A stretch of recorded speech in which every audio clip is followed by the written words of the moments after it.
Hola a todos nuestros seguidores de Zona Psique. El día de hoy estamos en Diálogos de Zona Psique, en una emisión más. Y bueno, para el día de hoy es una emisión importante. Nos acompaña de nueva cuenta. Esta es la segunda vez que nos acompaña la maestra Mariela Flores Acosta. Y bueno, yo les voy a leer un poco su semblanza, que es una breve trayectoria de su trabajo. Ella es licenciada en Psicología por la FES Iztacala. Realizó una estancia de estudios de pregrado en la Universidad Cooperativa de Colombia, con sede en Bogotá. Tiene especialidad y maestría en psicoanálisis. Ella es profesora de licenciatura en psicología de la FES Iztacala en el ámbito clínico desde la tradición del psicoanálisis y teoría social. Y bueno, entre otras cosas, pues ella ha impartido seminarios sobre psicoanálisis en la FES Iztacala y en espacios alternos a ella. Ha sido ponente de diversos eventos académicos nacionales e internacionales. Tiene artículos referentes al psicoanálisis y a la poesía en diversas publicaciones académicas. Es coautora de los libros La clínica del amor, Los artistas y el psicoanálisis, Feminismo y psicoanálisis, entre otros. Ella es miembro de Lapsus de Toledo, España, que es LATE, que es una asociación de psicoanálisis y cultural con sede en España. Y bueno, hola Mariela, ¿cómo estás? Hola Carlos, muy contenta de estar de nueva cuenta aquí en este espacio. Sí, es muy grato encontrarte de nuevo y bueno, como miembro del LATE, pues nos hemos visto por ahí en algunos eventos. El día de hoy el tema que vamos a tocar es el psicoanálisis y la educación, ¿no? Que como sabemos, bueno, en la educación siempre faltará algo, algo siempre falta por innovar, ¿no? Y uno de los factores de la educación es que ciertamente es una contraparte de la educación que se recibe en casa. Es decir, es un complemento, ¿no? Y como este complemento, el maestro o la maestra tiene en sí una función muy similar a lo que es un padre o una madre. En el sentido de, desde el psicoanálisis, Freud lo refería así, ciertamente. ¿Tú qué piensas de este tema? Bueno, es un tema bastante amplio, ¿no? Sin embargo, creo que puntualizas algo importante en relación a eh, un posicionamiento desde una formación analítica, como después en un devenir como docente, ¿no? Creo que esa relación es importante. Tú mencionabas algo con respecto a este lugar, ¿no? De hacer una función como padre, como madre, ¿no? Tanto una función, decimos en psicoanálisis, de ley y a la vez del deseo, ¿no? Como en esa constante, digamos, eh, que va de un lado a otro. Pero si bien Freud decía la educación es ya una tarea imposible, ¿no? Creo que porque lo que está implicado ahí, ¿no? En cada sujeto tiene que ver con algo que siempre escapa, que tiene que ver con deseo, tiene que ver con el saber. Y cómo arreglárselas uno como docente frente a eso, bueno, esos sus retos, ¿no? Aunque siempre conscientes de que como tal es una tarea imposible, ¿no? En tanto, Sí. pues el deseo no se puede controlar, regular, ¿no? Uh-huh. Pero sí creo tener la posibilidad de abrir un espacio de escucha, ¿no? Y que eso pueda generar cambios en el proceso de enseñanza-aprendizaje. Uh-huh. Claro. Y pues es importante recalcar la función en tu caso, que eres maestra y psicoanalista, creo que complementas muy bien estas partes, ¿no? Porque de alguna forma Freud ya lo estipula en uno de sus libros, El malestar en la cultura, donde dice que el sujeto, el individuo en sí mismo, al formar o al tratar de formar parte de la cultura de la sociedad, tiene que inhibir ciertamente algunos impulsos de índole, dijéramos, funcional, ¿no? Y esto pone en juego, dijéramos, un poco la función del educador, del maestro, ¿no? Y pues viene también de todo lo que es la moral, ¿no? Y cuestiones que son tendencias también en nuestro día a día, ¿no?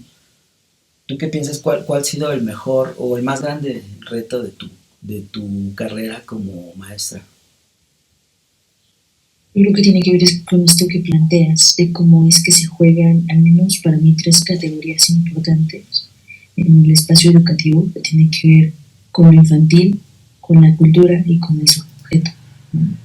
Es decir, con lo infantil, porque evidentemente hay algo que está ahí todo el tiempo pulsando, ¿no?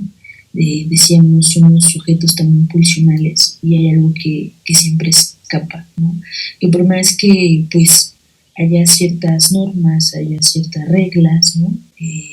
Hay algo que está, digamos, más allá de eso. Y por otro lado, la cultura, ¿no? Sujeto a cambios, ¿no? Y cómo esos cambios también determinan la subjetividad, subjetividades distintas, por lo tanto posicionamientos distintos, y los sujetos, ¿no? Esos que aparecen ahí para comenzarle a dar lugar y voz a su palabra, ¿no? Porque creo que lo más difícil ha sido eso. Por un lado, cuando se comienza en la docencia, desprenderte de ese lugar, ¿no?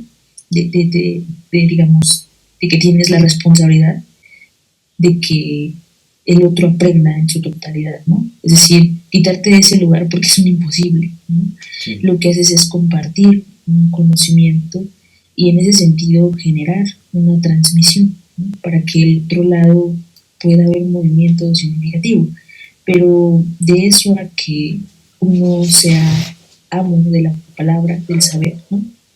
Eso creo que es algo que se tiene que quitar, porque de lo contrario no hay posibilidad de escuchar pues a tus alumnos. Sí, eso que dices es muy importante, ¿no? El escuchar al alumno, porque muchas veces, en muchos casos, ni siquiera los padres saben, ¿no? El porqué del parecer de sus hijos, ¿no? O el porqué de ciertas conductas. Entonces, bueno, tú como maestra, pues has visto esta necesidad incluso de ir más allá de lo que te encargan como maestra, ¿no? Ir más allá implica hablar con el alumno, comprenderlo, saber por qué está sufriendo o por qué pasa por lo que pasa, ¿no? Que una de las funciones de la educación, bueno, desde el psicoanálisis, es instaurar al sujeto en el principio de la realidad, ¿no? Que esto es parte esencial pues para las sociedades. Y en ese porqué pues está regular también la conducta individual, de cierta forma, ¿no? Pero bueno, ¿tú qué piensas de estas nuevas tendencias de los alumnos? Bueno, ahora con todo esto de los retos que yo he visto, hay retos en internet que hacen ciertos seguidores o influencers, ¿no? Y retos muy estúpidos, la verdad, que han provocado inclusive muertes a nivel mundial.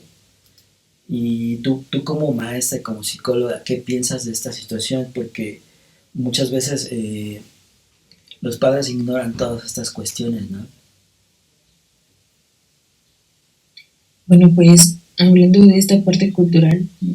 De los movimientos que se van dando en función de eso, me parece que estamos atravesando por una época donde era lo imaginario y donde lo simbólico está en crisis, ¿no? Como que la palabra decayera, ya no tuviera fuerza o valor, y por el contrario la imagen se pone ahí, ¿no? Pero una imagen que muchas veces no tiene que ver con un deseo, ¿no? Sino con un, ¿cómo decirlo? Con un goce, ¿no? Con algo que arroja al sujeto a un vacío, ¿no? En el sentido literal, en el sentido de divinizar algo. Y pienso, por ejemplo, como en esos retos, ¿no?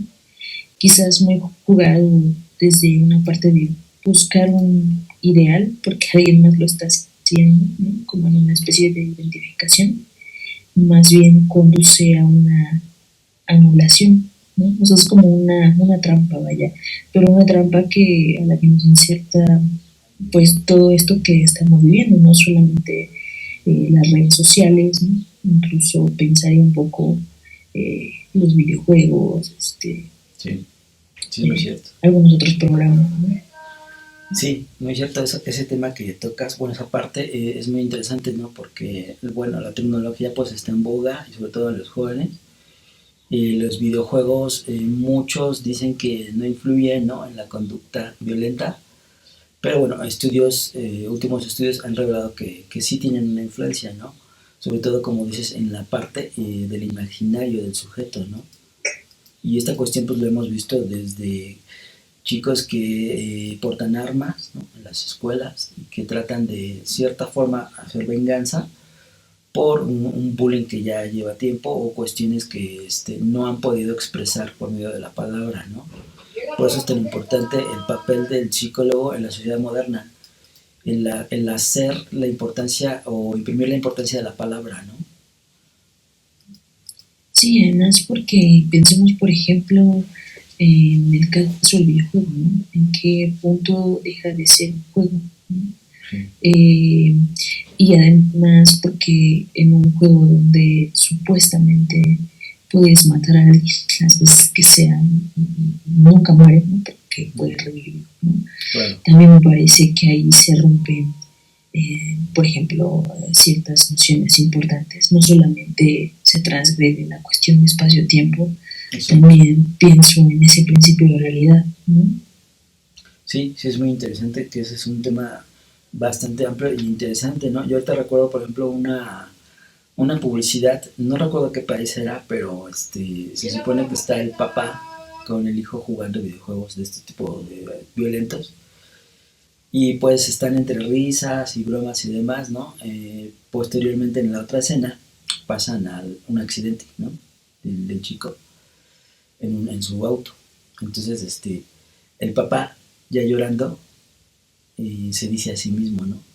Yo te enseñé lo de los videojuegos, pero no te enseñé la realidad de que en esta vida real solamente tenemos una vida, ¿no?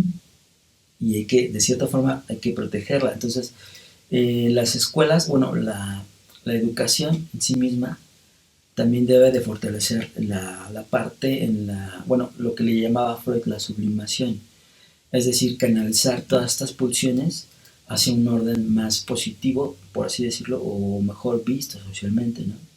El arte, la música, ¿no? La expresión artística.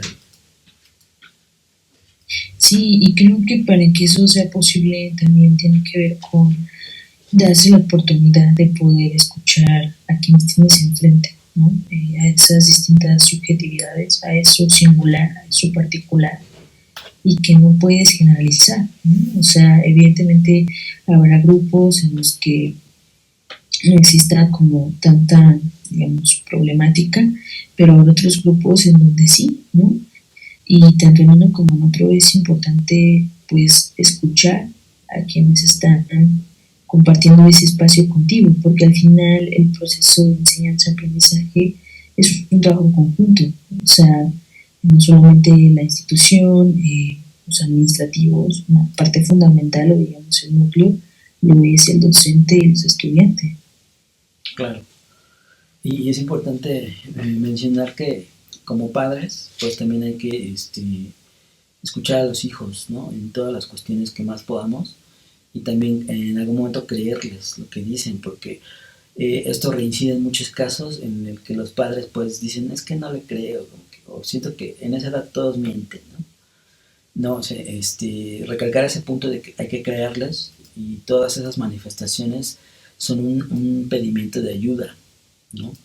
Hay chicos que lo dicen tal cual, ¿no? Pero hay otros que no, hay otros que callan, o hay otros que empiezan a jugar de más juegos violentos, o hay quien empieza a hacer el cutting, ¿no? Rayarse el cuerpo.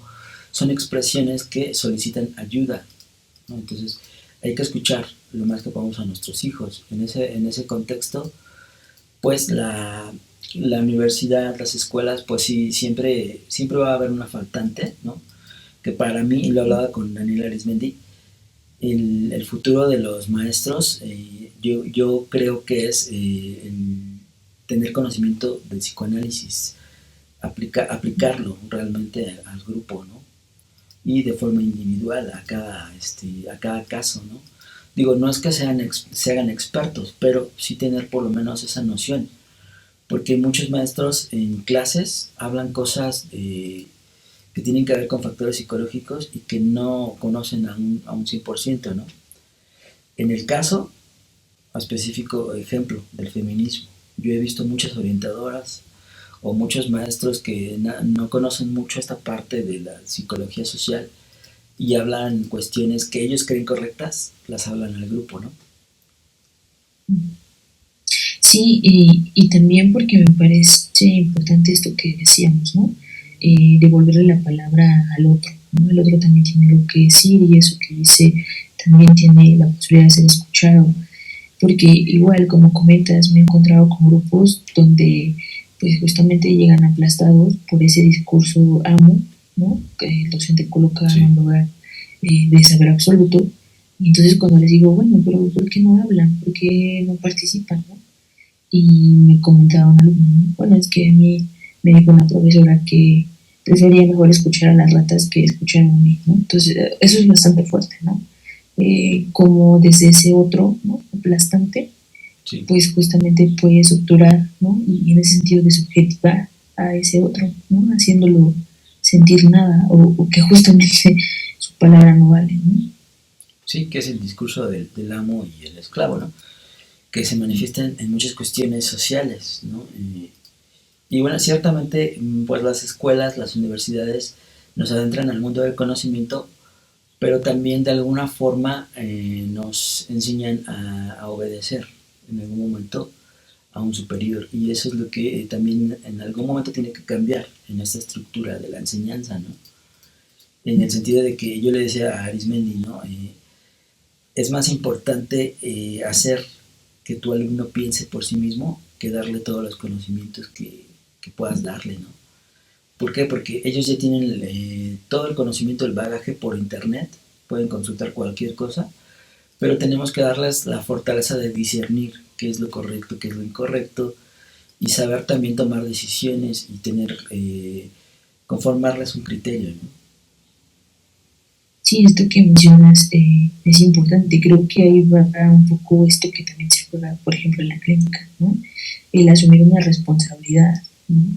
Hay un trabajo, sí, que se puede compartir para construir algo nuevo, pero es importante que cada estudiante tome una posición de responsabilidad con respecto a su proceso de enseñanza-aprendizaje, ¿no?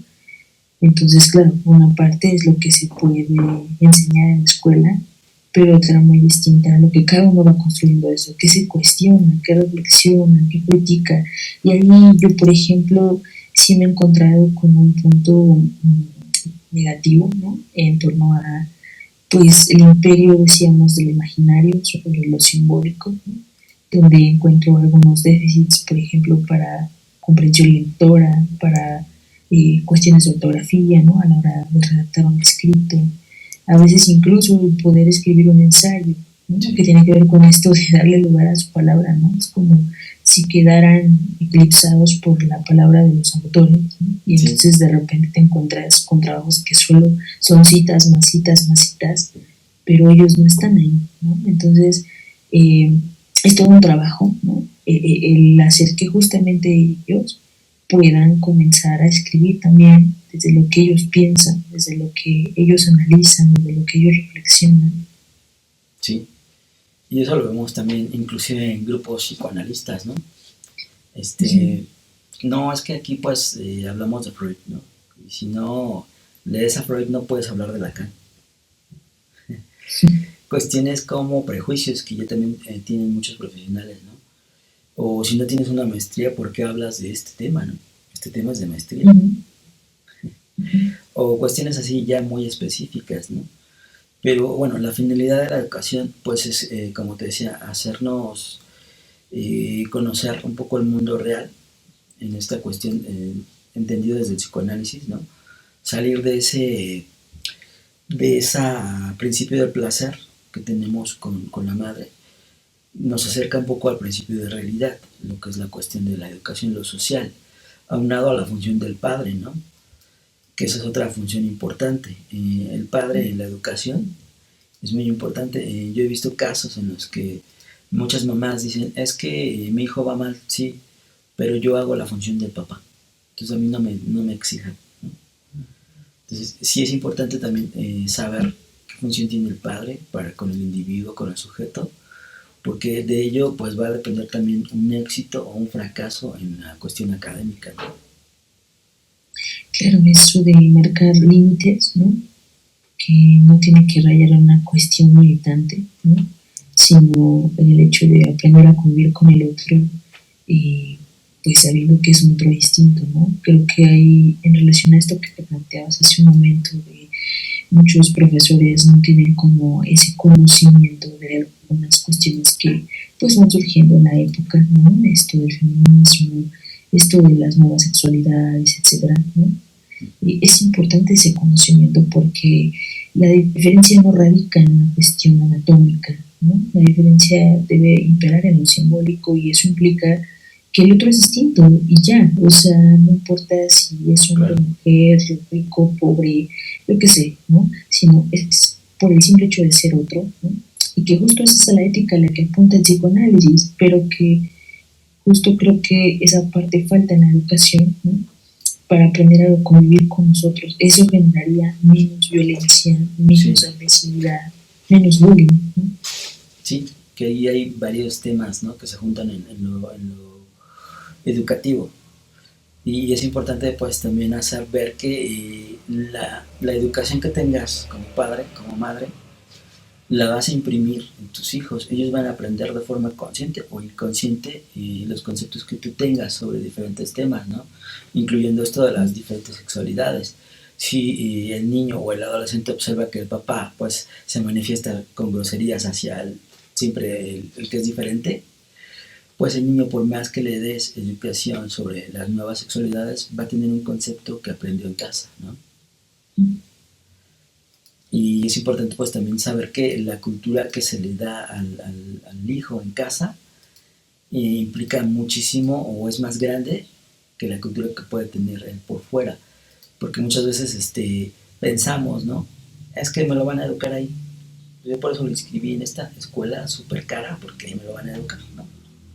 Sí, otra vez como relegando una responsabilidad que en realidad compete a Y yo otros. pagué tanto porque aquí me lo tienen que educar, ¿no?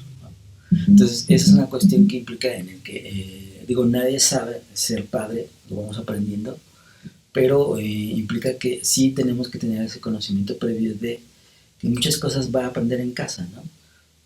Y otras tantas puede aprender en la escuela, en la interacción social. Y bueno, yo también en mi caso fui maestro, fui docente un tiempo, ¿no? En la universidad, tanto en secundaria como en la universidad. Yo daba la clase de artes en secundaria. Entonces una vez llegó un padre muy molesto, ¿no? Diciendo, ¿cómo que mi hijo reprobó artes? Le digo, pues sí, reprobó porque no ha presentado sus trabajos, no trabaja en clase, ¿no? Vaya, no le gusta el arte y no tiene interés. Y entonces el papá, no, es que esta materia no la puede reprobar porque es una materia boba, ¿no? Digo, pero ¿por qué boba? O sea, es que es una materia que no tiene gran sentido. O sea, si no le da el sentido el padre a lo que es el arte, a la cultura, pues el hijo tampoco lo va a tener, ¿no? Que más bien tiene todo el sentido, porque desde la parte del arte se tejen muchas cosas importantes Sí, que ya lo vimos para en el hombre, pandemia, ¿no? ¿no? Muchos decían, el arte no es necesaria, pero muchos en pandemia pues, estuvimos recluidos y gracias al arte pudimos subsanar o salir adelante un tiempo, porque Uh-huh. pues veíamos películas, escuchábamos música, ¿no? Los que tenían la oportunidad de inscribirse a un club de poesía o club de lecturas, ¿no? Todas esas Uh-huh. cuestiones implican el arte. Pero es importante esto que mencionas y que compartes, porque en efecto, ¿no? Es como si los padres ahora, ¿no? Se deslindaran o más bien estuvieran un poco perdidos en qué es ser un padre, ¿no? Porque esa pregunta, si bien no se aprende, no hay un manual, pero es una transmisión. Es decir, esos padres que devienen padres, a su vez tuvieron unos padres que también devinieron padres de otros padres. Entonces es Sí, importante ver cómo es que esa transmisión se da o no se da, porque así incluso es. también en estas nuevas formas de vínculo, ¿no? Uno preguntaría qué pasa con esas funciones cuando justamente los padres no han podido devenir padres porque siguen siendo hijos, Uh-huh. ¿no? Pienso en esas adolescencias que devinieron padres de manera abrupta, a veces sin deseo de serlo, y las implicaciones tan fuertes que tienen en el psiquismo de ese que ha venido al mundo. Sí, sí, ¿no? Hay muchos casos en los que no tocan este tema porque no lo quieren confrontar, pero es muy cierto que las nuevas generaciones Uh -huh. y cuando tienen hijos muchas veces se los encargan a los abuelos y los abuelos acaban ejerciendo la función del padre o de la madre y cosa que pues les deslinda de mucha responsabilidad al sujeto. Ya recordando a Freud, que Freud decía, no es que le tengamos miedo a la vida en sí misma, sino que es miedo a la responsabilidad, ¿no? Entonces, en estas cuestiones hay muchos mitos, ¿no? Como por ejemplo, si ya eres papá y todavía estás jugando videojuegos, bueno, es un mito también. Yo puedo ser un buen padre y pues tener tiempo para dedicarme a jugar un videojuego. No me hace mal padre, ¿no? Bueno, pero hay casos en los que, bueno, si no le dedico tiempo a mi hijo y me la paso jugando, pues entonces ahí sí, ¿no? Implican muchas cuestiones que tienen que ver en cómo nos accionamos en el mundo, ¿no?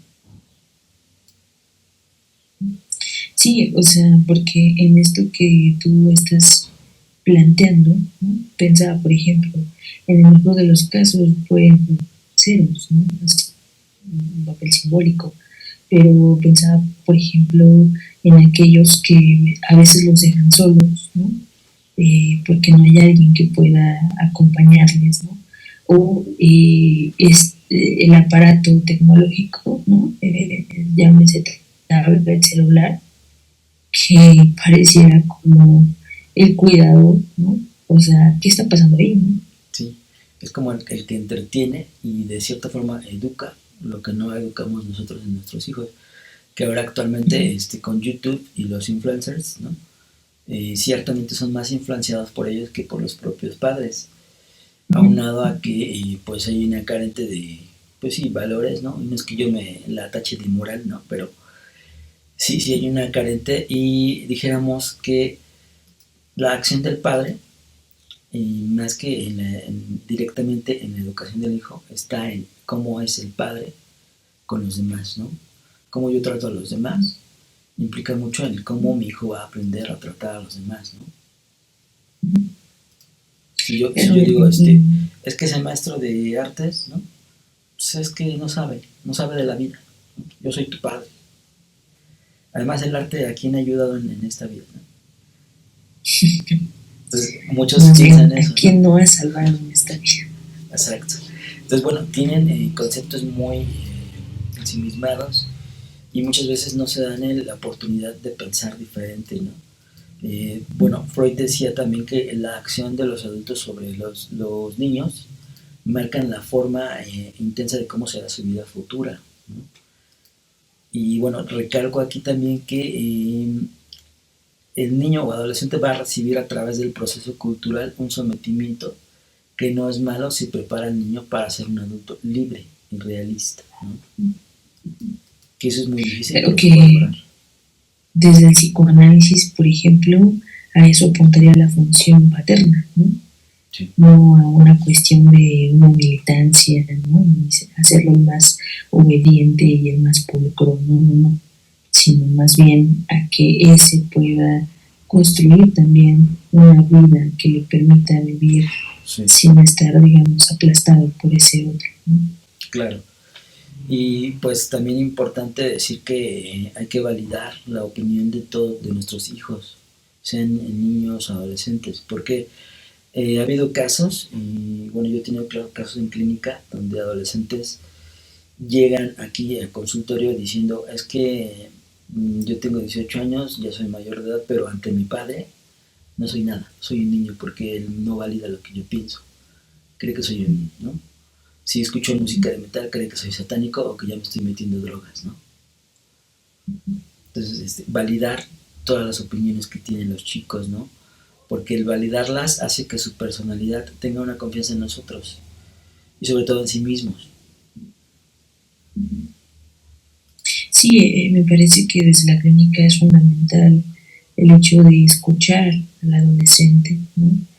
Más que al padre, ¿no? Claro, si el padre trae una cuestión tendrá un espacio donde palabrarlo, pero Claro.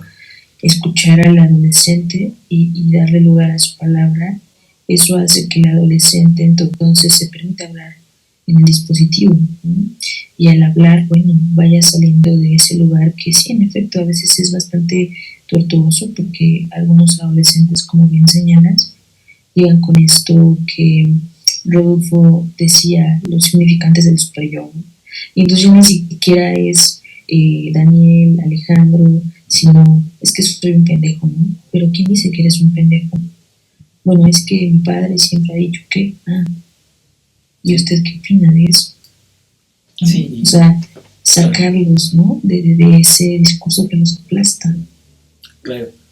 Y bueno, como padre, pues también hay una parte en la que se ignora, ¿no? Que pues la palabra tiene un poder muy grande sobre el otro, ¿no? Y sobre todo sobre ese otro cercano. La palabra crea o destruye también, ¿no?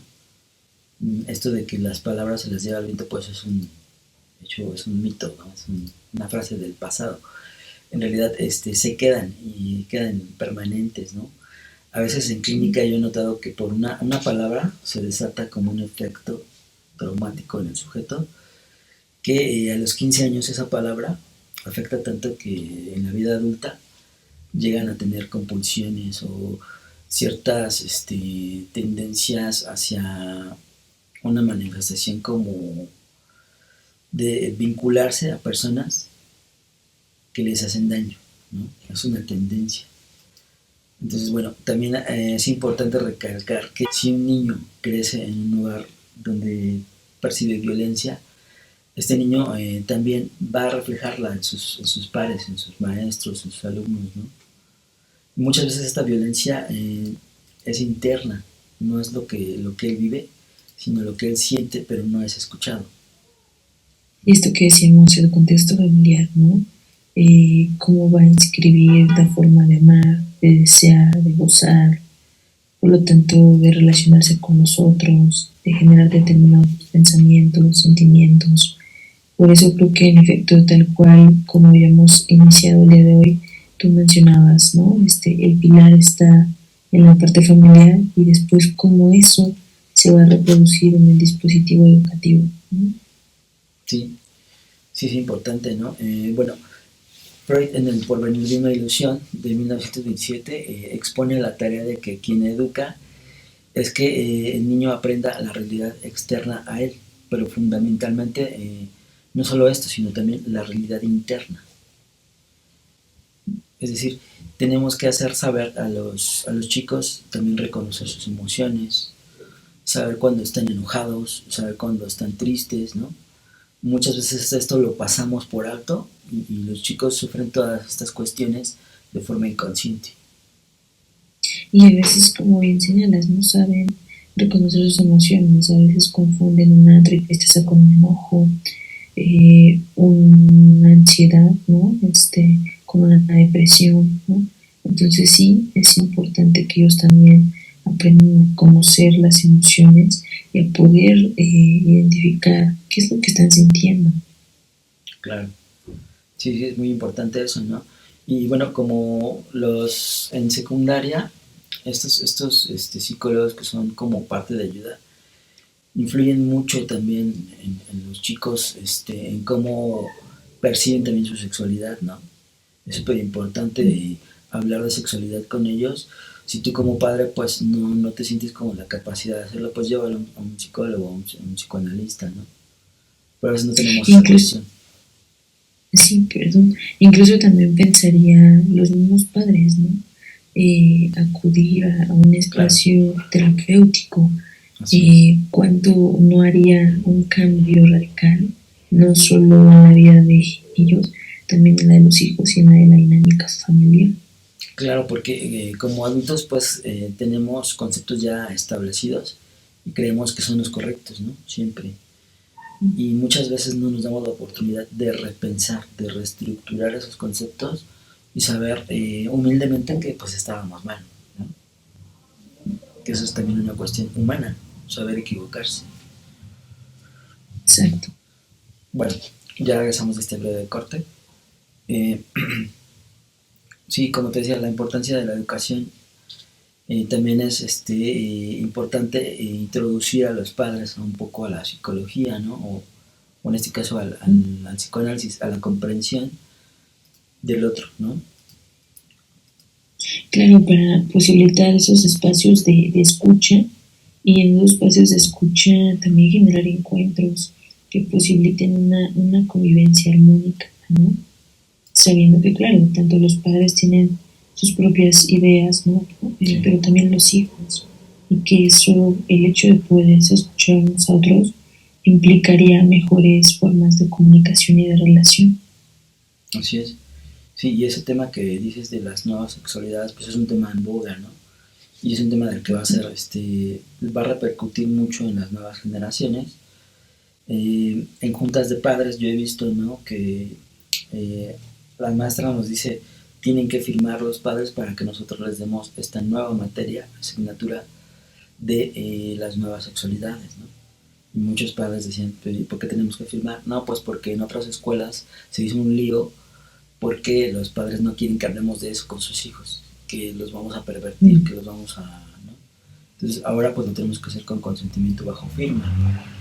Y pues bueno, yo me atreví a hablar y decir que los chicos tarde o temprano en estas generaciones lo van a saber, van a conocer sus nuevas sexualidades y qué mejor conocerlas directamente de un libro, ¿no?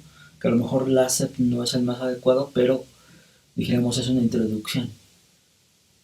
Claro, y aparte me parece importante hablar del tema, porque ¿por qué negarlo, no? Eso genera a Sí, veces más pues desconfianza entre los hijos y los padres, ¿no? Y terminan haciendo cosas escondidas que después terminan en una cuestión más perjudicial, a claro. diferencia de que se le da la libertad, ¿no? De poderlo escuchar y también de vivir en libertad. Creo que eso haría una diferencia bastante importante. Claro, porque provoca más morbo, ¿no? Lo que callamos provoca más morbo en ellos. O lo prohibido, Ujú. ¿no? Muchas veces, bueno, yo recuerdo hace tiempo que cuando venían a dos hombres, ¿no? Besándose en el metro, cuestiones así, pues muchos se ponían como que, ay, el grito de las nubes, ¿no? Creo que la sociedad ha cambiado mucho, muchísimo desde aquel entonces, estoy hablando como unos 10 años para acá, en el cual pues sí hay mayor aceptación, aunque falta, todavía falta, ¿no? Y porque es romper estructuras arcaicas, ¿no? Estructuras de pensamiento que ya son obsoletas y que ya no caben en una realidad como hoy, que me recuerda mucho a Jacques Lacan, ¿no? Que decía, si el analista no puede con la subjetividad de la época que renuncie, ¿no? Exactamente. Entonces, en esas Porque también hay cuestiones analistas moralistas, moralistas, ¿no? Y hay de todo. desafortunadamente. Yo he visto en el Facebook que hay bueno, psicólogos que acaban leyéndoles fragmentos de la Biblia a sus, ¿no? Digo, entonces ahí ya están confundiendo la gimnasia con la amnesia, ¿no? Y dentro de otras cuestiones, hay grupos cristianos que dan psicoterapia, ¿te imaginas? Bastante Qué fuerte eso. peligroso, ¿no? Y bueno, yo te decía de esto del porvenir de una ilusión de Freud, donde él dice que el niño debe aprender esta realidad interna porque lo fundamenta, ¿no? Le abre una propia puerta hacia sus historias, hacia sus deseos y de alguna forma le deja saber que hay un mundo en el cual expresarse, porque la represión, digamos, es lo que es la parte negativa. Sí, justo por un lado, ¿no? Una represión que es parte de vivir en cultura, pero a la vez una represión que es necesaria para poder convivir con nosotros, ¿no? Y creo que eso es algo importante porque pensaba en esta época, ¿no? Donde pareciera que los límites se desdibujan, donde todo es posible, ¿no? Y hasta cierto punto caer en un lugar de angustia, de no saber de ahora qué hago, ¿no? Y entonces generarse toda una violencia, una agresividad, pero incluso hasta el extremo, ¿no? Una masacre. Creo que sí Sí, ahí habría que volverle a dar ese lugar que tiene tan así es. importante lo simbólico. Sí, y me recuerda una de las frases muy simbólicas de Freud, ¿no? Donde dice que todo lo reprimido, tarde o temprano, regresa a la conciencia, pero de formas violentas. Entonces, lo que se trata es de crear un vínculo a través de la palabra, ¿no? Un puente entre ese mundo interno y el mundo externo. Ese puente pues lo crea en este caso el psicoanalista. Por eso pues recomendamos, hacemos muy hincapié, ¿no? En que asistan a un psicoanalista si eres padre, si eres padre de un adolescente, ¿no? Muchas veces les da miedo a los padres que el chico vaya al psicoanálisis porque dicen, es que vas a ver mucho de mí incluso, ¿no? Les da miedo porque de alguna forma yo comentaba con Carlos Mayen y él decía, es que les da miedo a los padres llevar a los hijos adolescentes a terapia porque se ven a ellos mismos como fueron, ¿no? Exacto, incluso en estos temas de sexualidad, ¿no? Freud decía, la sexualidad de los hijos es la representación de la sexualidad de los padres, ¿no? O sea, está consciente, ¿no? Claro, son cosas bien fuertes porque, pues, evidentemente hace eco en ellos, ¿no? Sí, sí, exactamente. Yo recuerdo, por ejemplo, hace años, bueno, generaciones pasadas estaban muy acostumbrados, normalizaban esto de que yo permito, ¿no? Que si te portas mal en clase, el maestro te puede pegar, ¿no? Ahora pues ya está obviamente totalmente prohibido y súper mal visto, ¿no? Pero ahora está el exceso bueno, de permisión en los hijos, ¿no? No, pues tú puedes contestarle al maestro también y por eso estás pagando, ¿no? Y yo pago tu colegiatura y si no sirve que lo quiten. No lo puedes reprobar, ¿no? No lo puedes reprobar. Está pagando. Y yo viví eso, yo lo viví como maestro. Yo por eso me deslindé de ese sistema porque era el yo contra todos los padres y los padres contra mí, ¿no? De decir, pues te estamos pagando y si no lo pasas, a mí no me tienes que educar porque yo soy el padre, ¿no? Bueno, son cuestiones en las que tenemos que reflexionar, profundizar como padres, ¿no? Claro, porque a la vez también la respuesta de sus padres, pues es evidente o te deja ver más bien por qué el hijo es así, ¿no? Claro, y los directores pues están a favor de los padres porque para ellos representan su ingreso. Claro, porque se comprometen en un negocio. Digámoslo ya directamente, ¿no? No es porque les preocupen tanto los alumnos. Pero bueno, en esas cuestiones, para hacer hincapié en que vayan a psicoterapia, ¿dónde te pueden encontrar a ti? ¿Das terapia en línea? ¿O? Estoy atendiendo línea y también de manera presencial en Reforma y en Polanco. Entonces, bueno, a través de algún mensaje de WhatsApp o alguna llamada, un número telefónico, pueden acercarse para agendar alguna sesión. ¿Nos dejas tu número o tu correo? Sí, te dejo mi número. Y aquí lo ponemos en pantalla. Muy bien. 55 27 12 25 55 27 12, ok. Ahí te consultan directamente. Y bueno, pues yo también, si gustan, puedo también darles alguna sesión terapéutica. Yo me encuentro en Metepec y en Toluca. Y pues me pueden encontrar directamente en carlos-psicoterapeuta@hotmail o en el 72 28 39 28 29. Y pues es importante, ¿no? Decir que la terapia es básica, como la canasta básica, ¿no? Ya decía Odín Dupeirón. De alguna forma tenemos que hacer la básica, ¿no? Exacto, es tan importante la salud física como la mental. Sí, en otras latitudes como en Argentina, la gente está acostumbrada a que sus ingresos dividen una parte para el psicoterapeuta, ¿no? Y es una cultura muy sana. Creo que es importante, ¿no? Y nunca se está a destiempo, ¿no? Siempre se está a tiempo. Sí. Si se quiere. Claro, es muy importante eso. Y pues yo te agradezco mucho tu tiempo y este es tu espacio cuando gustes y hablamos de otro tema cuando quieras hablar de algún otro tema. Muchas gracias también por la invitación. Siempre es muy confortable estar aquí. Gracias. Pues estamos en contacto, en comunicación. Creo que sí. Hasta luego, Carlos. Nos vemos.